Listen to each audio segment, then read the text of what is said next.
Hi, it's Hardreset and today I'll show you how to fix screen flickering on ULEFONE Armor X12.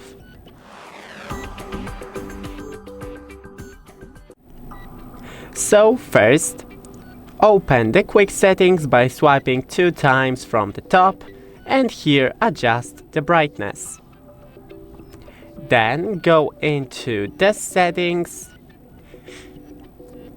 display, and you can enable the adaptive brightness, but I'll do it manually because it's too bright for the camera.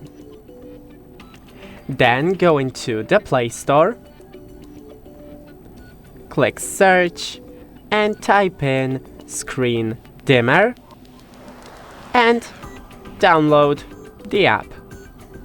Now open it, enable the screen dimmer, agree to using accessibility services, allow, and here we need to find and tap on the screen dimmer app and enable the switch.